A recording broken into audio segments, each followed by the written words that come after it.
r/NoSleep. Hosted by you/epicwizardcowboys. I found evidence of a nuclear accident that never happened. Part 1. I am a collector of vintage and lost news media. After acquiring a collection of old, small-town papers from a tiny library that was shuttering its doors, one piece stuck out to me. It was not dated and faded like the rest of the collection. It looked like I had bought it that morning. It contained the most unusual subject matter, and I would have passed it off as some work of outsider art, if not for the images contained within, and the unsettling events unfolding in the wake of my attempts to find the source of this article. Perhaps you too, dear reader, will come to believe in the events at Grouse Springs, or maybe you will dismiss it as so many others have. As I had, initially. Maybe it is easier to continue living as if nothing like this could change our daily life. I fear it already has. Blast Radius, an investigation into the tragedy and cover-up of Grouse Springs. By Douglas Ray Cleven. Published August 2021. Part 1, an interview. In one afternoon, Grouse Springs, Virginia went from being a sleepy farming town to a place soaked in infamy. It is now spoken almost exclusively in the company of names such as 3 Mile Island, Fukushima, and Chernobyl. Residents across the East Coast remember June 23, 2016 as a day of unique terror, forced to take shelter in Cold War-era bomb shelters, while the rest of the country recalls fear of threats to our capital city, evacuation, panic. 1,437 lives lost, some with bodies that still haven't been found, even years later. 1,437 friends, children, loved ones gone. The Grouse Springs nuclear plant's official statement claimed that the plant had experienced a loss of coolant incident at the hands of some negligent employee who had mistakenly stopped the flow, causing the pipes to burst from heat and the dangerously outdated graphite tips to catch fire and begin a nuclear meltdown. The fire spread rapidly to the town, and due to a delayed warning system, not everyone had time to make it out. All 532 employees of the power plant were killed, as well as 408 first responders, and 497 civilians living in Grouse Springs itself. Fortunately, as the story goes, military assistance stepped in to assure no more radiation spread, and that no more lives were lost. Video footage still exists on the internet, taken by survivors returning to salvage belongings, of people who had burned to death in their cars for leaving just seconds too late. Those who died at Grouse Springs died badly. Even those who survived the initial danger weren't safe, dying weeks later of radiation poisoning, skin sloughing off. Pets and livestock were killed, and acres of beautiful Virginia old-growth forest had to be razed. Fortunately, as the story goes, the danger will pass. Life will return, eventually. Forests will grow back. Although those who died could not be replaced, survivors were given a hefty sum of government money to try to build a new life, and move on. Many of the survivors of Grouse Springs were reluctant to speak to the media, both civilians and first responders alike. Understandably so, even years can't do the trauma associated with such a terrible loss of life. Some alleged witnesses, however, claim that the payout was merely to buy their silence. Lead-lined coffins hide bodies very, very well. Viral videos posted on social media before technology began to fail depict scenes of violence not able to be attributed to radiation poisoning or panic. Animals were seen in the days after damaged in ways that seemed closer to genetic defects than the result of injury. Reports of wildlife that had fused, of plants that thrashed and screamed, of figures looming out of fire. A user on the conspiracy forum Truth Seekers going by 98765 Grouse Springs made a post on March 4 of last year, stating I was at Grouse Springs, no blue light, no cheering cough radiation, followed 5 minutes later by no cheering cough equals no water equals no burst pipes. The account, and subsequently the posts, were deleted 24 hours later.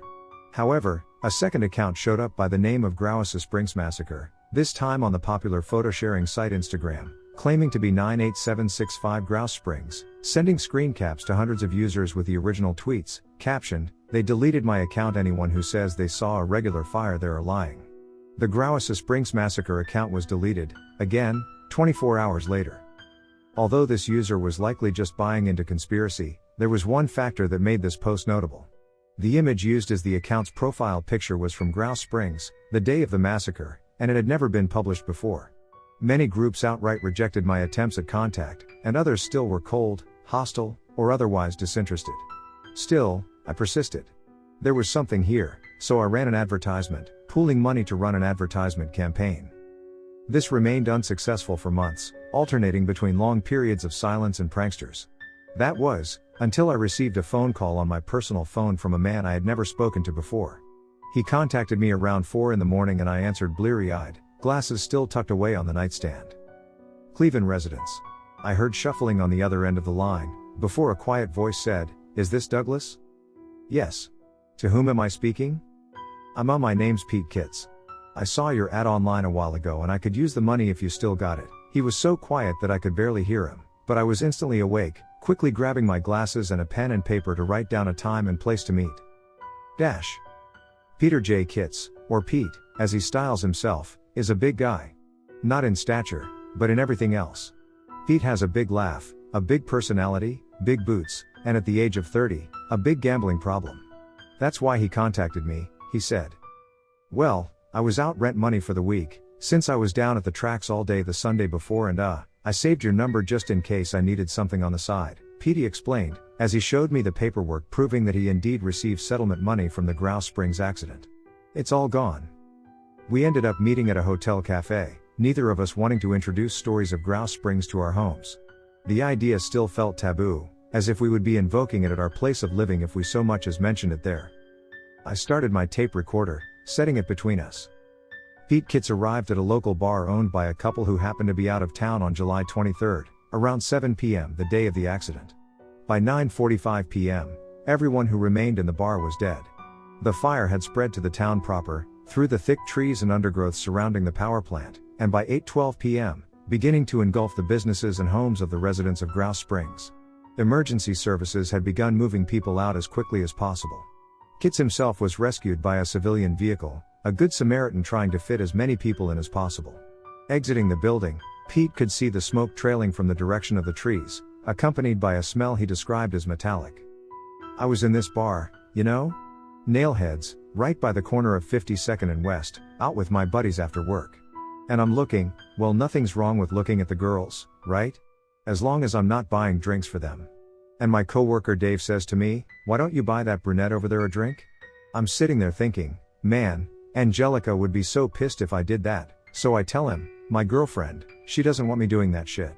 So then Dave says, 'Oh, so you're letting the titless wonder make decisions for you now?' That fucking pissed me off, so I was about to say something, but then I notice."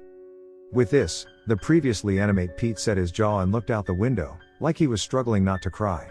He furrowed his brows, hard, and put his hand on his chin. "What did you notice, Pete?" He swallowed before continuing, voice shaky, "I notice, that brunette went real still. Not just like, standing still, but real still. She wasn't even breathing. Her hair was frozen too, like someone had set her on pause right in the middle of dancing. And then there was this bulge in her stomach. Like a pregnant lady. But it wasn't there before. And I'm staring at her, and Dave tries to get my attention before he sees what I'm staring at, and then he's staring at her too. And then her friends notice and they're all screaming and the music cuts off and nobody knows what the hell to do because something is obviously wrong with the chick, but how are you supposed to call an ambulance when you don't even know what's happening to her? And the bulge starts moving up, like traveling from her stomach up to her chest, and you could see her bones cracking, and her friends are shaking her, trying to get her to unfreeze or wake up or whatever, and they're crying and screaming, and Dave just whispers, "What the fuck, man?" So I called 911. Nobody answered. I think that was about the time the rest of the town was going to shit, too, so ain't nobody there to answer the phone. But I doubt it made a difference anyway, with what happened to her.